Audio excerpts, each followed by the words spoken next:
of having the meeting opened up to cameras for the most part. Shep? John, thanks. Also today, President Trump says his administration is taking a look at libel laws. He says they're a sham and a disgrace. This comes after the controversial new book from author Michael Wolff, who had inside access to the White House, who was given inside access by the president. Wolff's book offers a negative account of the Trump administration and portrays the president as unengaged and unfit to be commander-in-chief. The president has called the book a work of fiction. Back to John Roberts at the White House. He can look at the law, but when he looks at it, it won't change because he can't change the laws, right? Yeah, no, it's difficult to do that, but he would obviously have to get Congress on board to do it. But this is something, Shep, that the president has been talking about for a long time now. All the way back during the campaign when a lot of those stories surfaced, and he said that people can say anything that they want about anybody without any kind of recourse on the part of the person who he believes has been damaged. He talked about that a little bit more at the cabinet meeting today. Let's listen to what he said. We are going to take a strong look at our country's libel laws so that when somebody says something that is false and defamatory about someone, that person will have meaningful recourse in our courts. If somebody says something that's totally false and knowingly false, that the person that has been abused, defamed, libeled, will have meaningful recourse.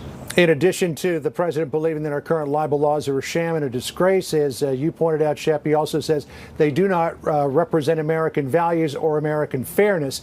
But as you pointed out, the president can't do anything about this by himself.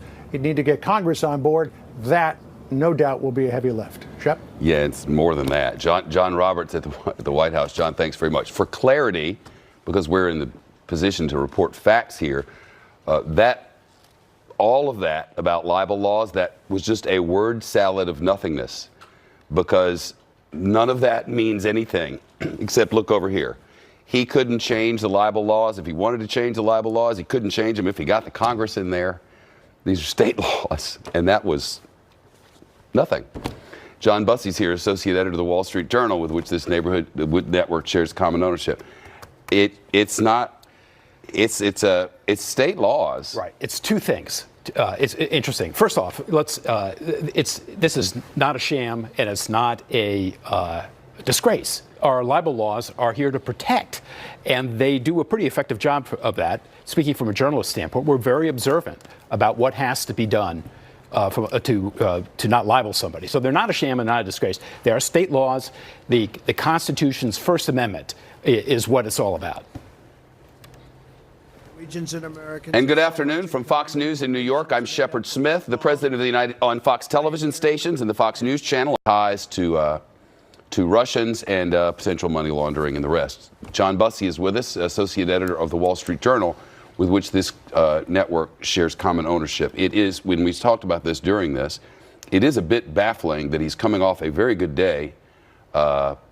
As he mentioned himself, his performance was brilliant, and some anchors sent him letters. This is yesterday. Right, and he was riding this wave of goodness and cooperation and inclusiveness, and now he blew it all up. Yeah, well, he turns it back to the story that he wants people not to be paying attention to. He did it himself with his tweets. Tweets this morning about the dossier and an interview related to the dossier being released by Dianne Feinstein, and criticizing her in very strong terms after yesterday being across the table from her and sort of showing a very nice sort of bipartisan moment that's rare in Washington.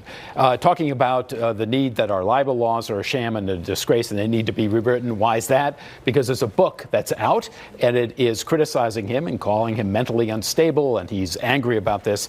So once again, kind of by his own deeds, sort of turning the conversation back to the topics that yesterday he was very successful in getting the press coverage and the public kind of mindset off of.